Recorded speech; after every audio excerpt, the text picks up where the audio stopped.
Let me give you a date, March 14th, 2024. That's when Meghan Markle uploaded a soft black and white Instagram video. She was picking flowers, stirring something on a stovetop, and flashing a delicate cursive logo that read, American Riviera Orchard. It was the debut of her lifestyle brand, jam, honey, and the whole idyllic cottagecore dream. Now let me give you another date, May 3rd, 2024. That's the day California's Attorney General officially declared the Archewell Foundation, her charity with Harry, delinquent, ordering it to stop soliciting donations and halt spending funds.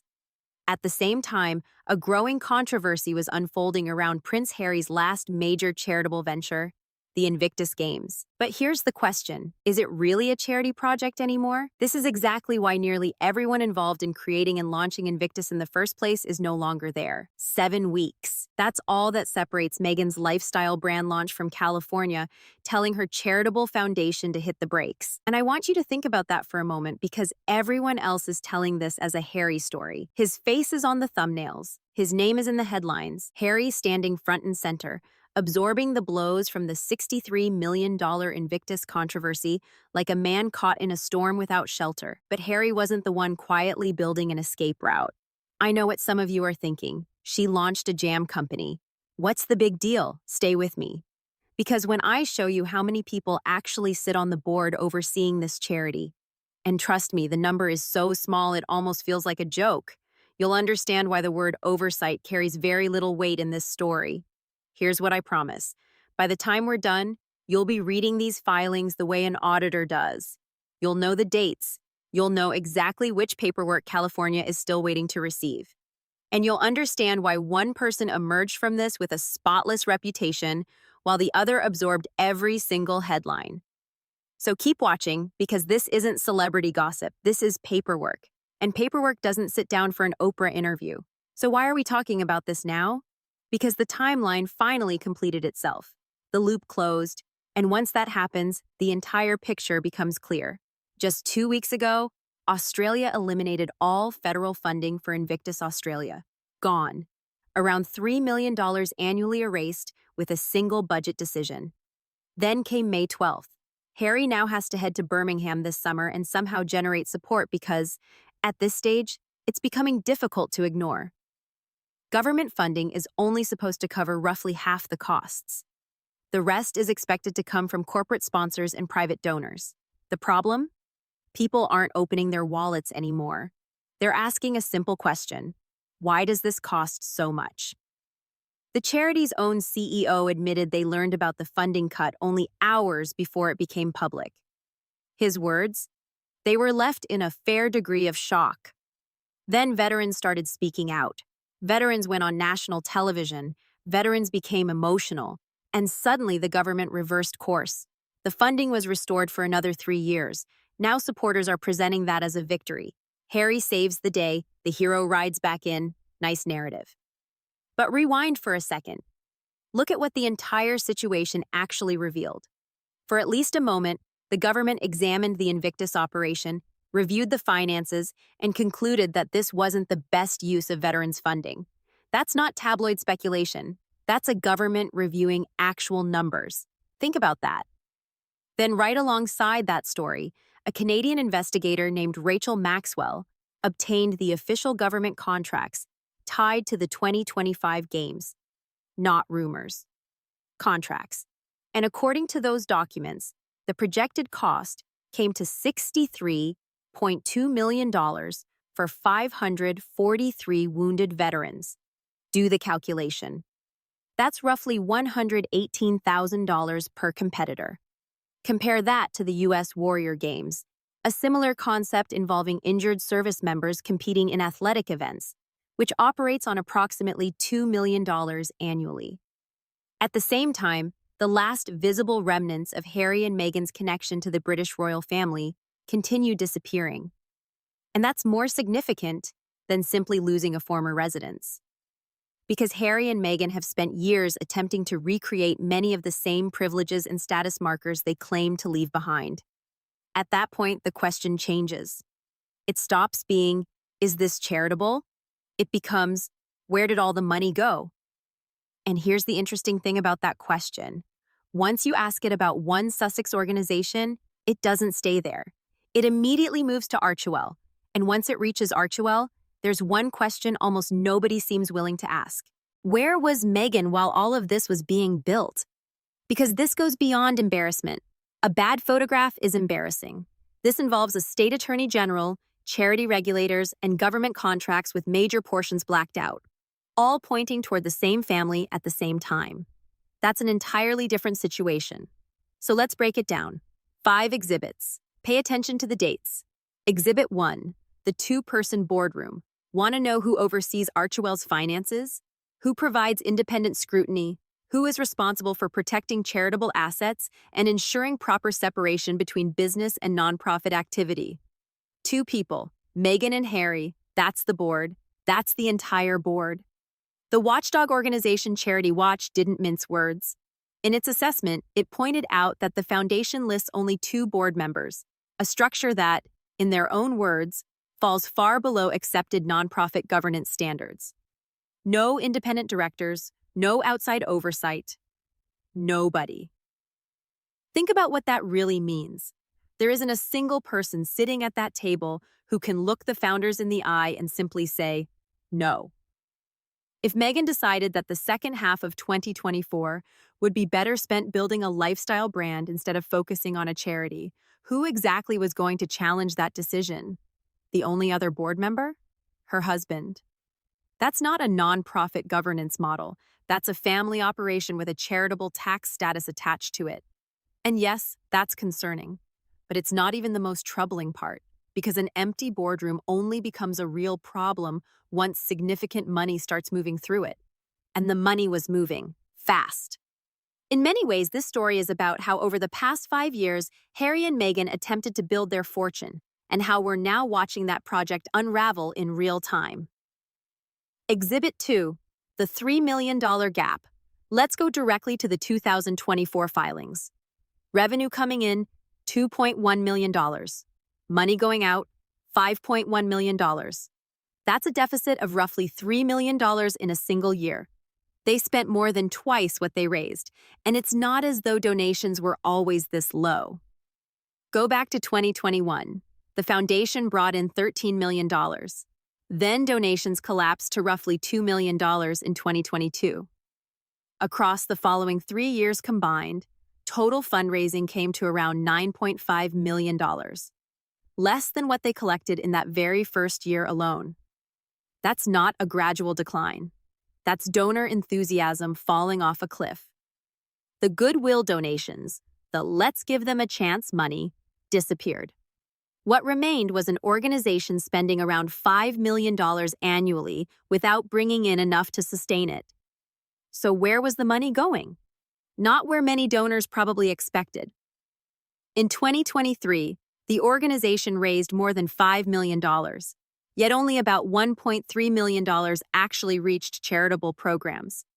The rest was consumed by salaries, consultants, operational costs, and those highly publicized trips to places like Nigeria and Colombia. Public relations expert Brian Glicklich summed it up more bluntly than I ever could. According to him, much of the public views Archewell as a self-promotional vehicle for the couple and a platform used to support other commercial ventures, a platform for other money-making ventures. Keep that phrase in mind. Because while that's a harsh criticism, it isn't necessarily the issue that should cause sleepless nights. The bigger issue may be sitting right there on the tax filings, specifically in a single checked box. Exhibit 3, the audit nobody has seen. On its federal form, 99. Archewell indicated that its financial statements undergo an independent audit conducted by an outside accountant. Sounds reassuring. Wonderful. Then let's see the audit. Charity Watch requested it in writing, January 22, 2024. No response. They asked again, December 6, 2024. Still nothing. A third request followed, January 6, 2026. Again, silence. 3 requests, 2 years, no audit provided. So ask yourself this. If you possess a clean, independent audit, the one document that verifies every dollar was handled exactly as claimed, and a respected charity watchdog asks for it repeatedly, why wouldn't you simply send it over? There are really only two possibilities. Either the audit is completely clean and they're refusing to share it for reasons that make little sense, or the situation is more complicated than they're willing to admit. Charity Watch ultimately couldn't even issue a rating. Their conclusion was straightforward. The organization failed to meet basic transparency standards. Think about that. A charity unwilling to provide its financial records to a group whose entire mission revolves around reviewing financial records.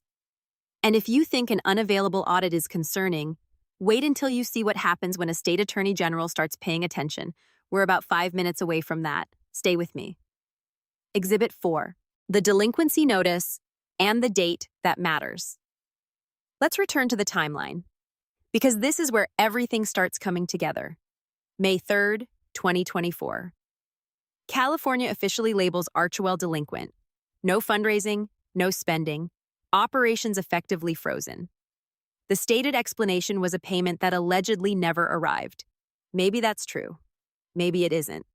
But state regulators generally don't take action over a single missing envelope unless there are already concerns beneath the surface. Now move back 7 weeks. March 14th, 2024.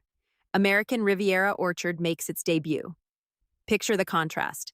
On one side, Meghan is posting carefully curated Instagram content, arranging flowers, sending jars of strawberry jam to celebrity friends, and introducing a brand she described as an extension of me. On the other side sits the shared charitable foundation.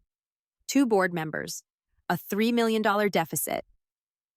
A regulatory problem is approaching fast. Same person, same period. One project receiving attention, energy, and promotion. The other seemingly left to drift. And then things became even more complicated, because the California registration issue wasn't simply resolved and forgotten. It lapsed again. The registration expired on May 15, 2025. The most recent filing available to the state only covered activity through the end of 2023. Twice in 2 years, the organization stumbled into regulatory trouble. Meanwhile, the business venture kept moving forward without interruption. The rebranded lifestyle company launched. Products sold out in less than an hour. New releases arrived on schedule. Momentum never stopped. One operation was managed with the precision of a serious commercial enterprise. The other appeared to receive far less attention. I'll leave you to decide which was which, but there's still one final piece to this pattern. Because when the pressure started building, they didn't simply fix the problem. They reorganized, and that reorganization may have been the smartest move in the entire story. Pause there. Exhibit 5. The disappearing trick called fiscal sponsorship. At this point, Prince Harry and Meghan Markle seem as convinced as ever that consequences simply don't apply to them. The defiance is almost on display. Then comes December 19th, 2025. The announcement drops. The Archewell Foundation is becoming Archewell Philanthropies. Sounds impressive, doesn't it? A fresh name, a polished rebrand, bigger ambitions. The official statement claimed the new structure would allow the couple and their children to further expand their philanthropic work around the world as a family. Expand. Read that word again. Expand. Because while that statement was making headlines, something very different was happening behind the scenes. 3 employees, more than half the staff, were let go. Among them was the director of programs and operations, the person responsible for actually managing the charitable work, earning roughly $146,000 annually. Then there was James Holt, the longtime executive director, the man who had been there from the very beginning. He packed up and returned to the United Kingdom. And donations? They had fallen from $5.3 million to just $2.1 million. That's not what expansion looks like. You don't expand by cutting most of your workforce while donations evaporate. That's not growth. That retreat was dressed up with excellent public relations. But here's the part that should make you stop and think. This wasn't merely a name change. The organization shifted into a fiscal sponsorship structure. And in plain terms, fiscal sponsorship models often require less public disclosure than traditional standalone foundations. So right as scrutiny was reaching its highest point, the deficit, the audit questions, the regulatory issues, the Invictus concerns, everything gets reorganized into a framework that's considerably harder for outsiders to analyze. And suddenly the story changes again. At this point, it's almost becoming a competitive sport. Transparency didn't improve. It became more difficult to access. And all of it was wrapped inside the softest language imaginable. As a family. Think carefully about that phrase. Who does it protect? It shifts the focus away from an organization and toward a family unit. Family is personal. Family is private. Family is often treated as untouchable. And families aren't generally expected to submit themselves to outside scrutiny. That's Exhibit 5. Meanwhile, across the Atlantic, reports emerged that King Charles had decided to remove the remaining traces of Harry's former life at Frogmore Cottage. Harry and Meghan invested heavily into renovating that property. The final bill reportedly reached around $3.2 million. Money that ultimately came from taxpayers who had plenty of other concerns competing for those resources. But before we move on, I want to slow down, because behind every spreadsheet and every filing are actual people. And when you're trying to understand what really happened, the people often reveal more than the numbers ever do. Let's talk about James Holt, because James Holt was there. He stood at Windsor during the wedding in 2018. When chaos surrounded the event, he was one of the people helping keep everything together. When Harry and Meghan stepped away from royal duties in 2020, Holt crossed an ocean with them. He helped navigate the Oprah interview fallout. He relocated to California. He became deeply involved in running the charitable operation.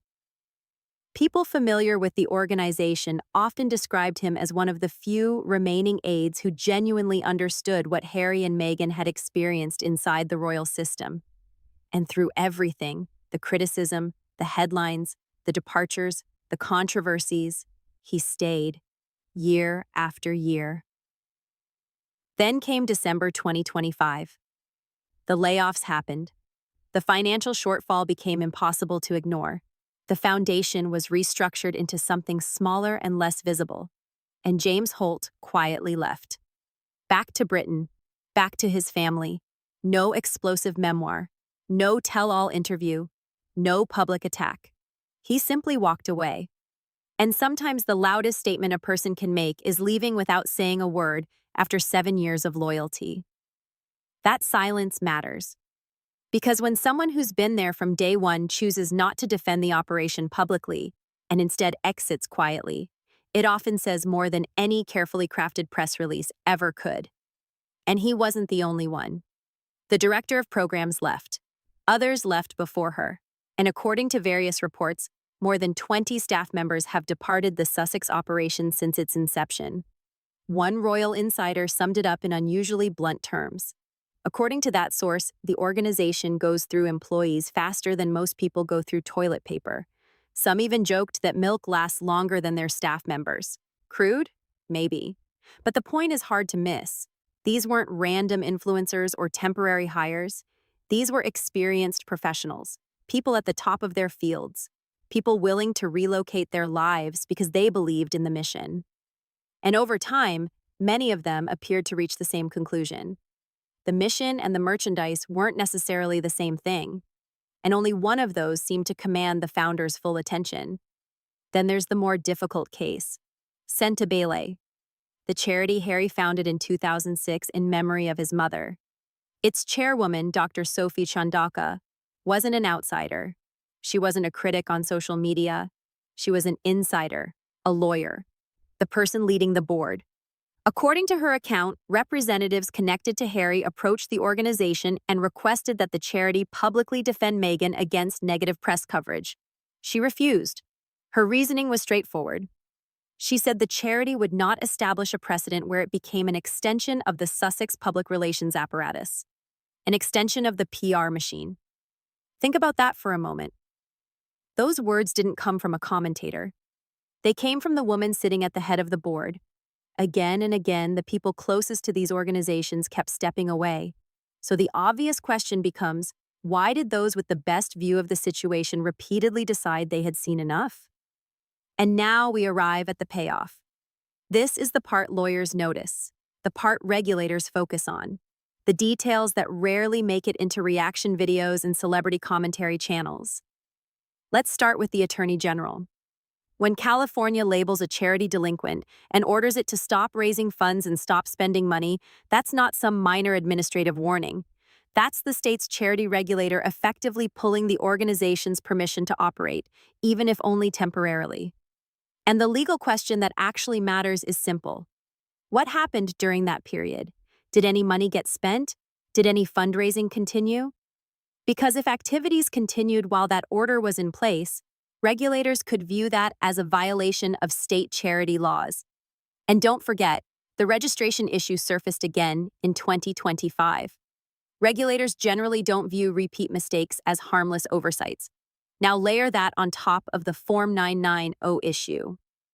The organization certified on a federal filing that an independent audit existed. Yet a watchdog organization requested that audit 3 separate times over 2 years and never received it. At that point, there's a gap between what was formally represented on paper and what can actually be produced when asked. Regulators have terminology for situations like that. And it's not terminology anyone wants attached to their organization. Then we circle back to Invictus, Harry's final major charitable legacy project, or at least that's how it's often presented. But is that description still accurate? There's a reason so many of the people involved in building Invictus from the beginning are no longer there. Harry now finds himself heading to Birmingham, trying to generate support and rebuild momentum, because the situation has become increasingly difficult to ignore. Government funding was only ever intended to cover part of the costs. The rest was supposed to come from sponsors, businesses, and private donors. The problem is that many potential contributors are asking the same question: why is this so expensive? Then comes the fiscal sponsorship restructuring. From a pure compliance perspective, moving into a framework that requires less public disclosure right when scrutiny is at its highest doesn't typically reduce attention. It tends to increase it. That's the sort of move that makes regulators look closer, not farther away. And eventually, all of that connects to the money that really drives everything, the commercial money. Because the same period in which the charitable side was losing trust is also the period when the business side started losing support.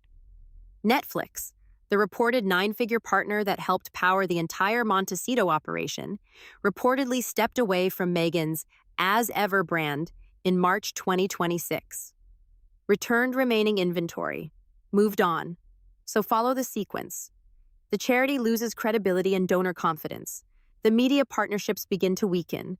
The lifestyle brand loses major backing and suddenly has to prove it can stand on its own.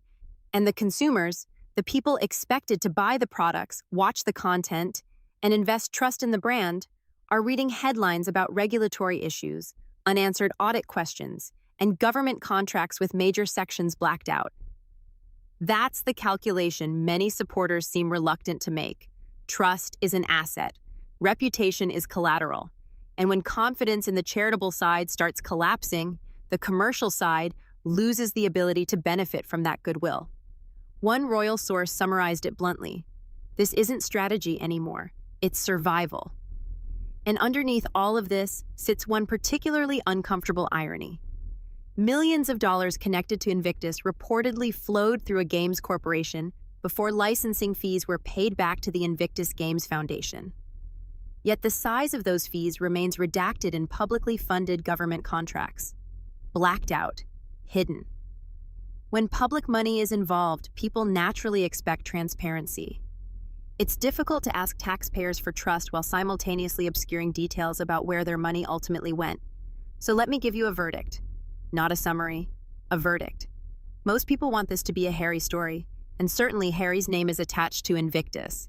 His name appears in the headlines. His face is the one answering questions. He's the person standing in front of the cameras. But look at the timeline one more time. March 2024, the lifestyle brand launches.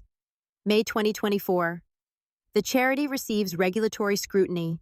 Registration issues appear again, while the brand continues generating excitement and selling products.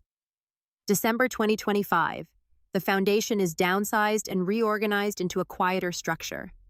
And through every stage of that timeline, Meghan's public image remains connected to the brighter side of the equation. The flowers, the products, the lifestyle branding. The charitable controversies absorbed the damage while the commercial brand continued smiling for the cameras. Now, I'm not claiming I know what anyone was thinking. I don't. Neither do you. Mind reading isn't evidence. Documents are. And the documents tell a story where the founder who described her brand as an extension of me never seemed to speak about the charity in quite the same way. One project received the spotlight. The other received the post-mortem examination. That's a contrast that's difficult to ignore. So here's the question I want you to think about. Not a cheerleading answer, not a partisan answer, an actual theory. The organization says an audit exists but won't release it. The government contract contains redactions. The new structure provides less public visibility than the old one. If everything is exactly as it should be, why is so much of it hidden from view? What's behind the redactions? Which document would you want to see first? And when the full story eventually becomes clear, whose name do you think ends up attached to the details that have remained out of sight for so long? Leave your thoughts below. I read every comment. Because at the end of the day, personalities can spin narratives.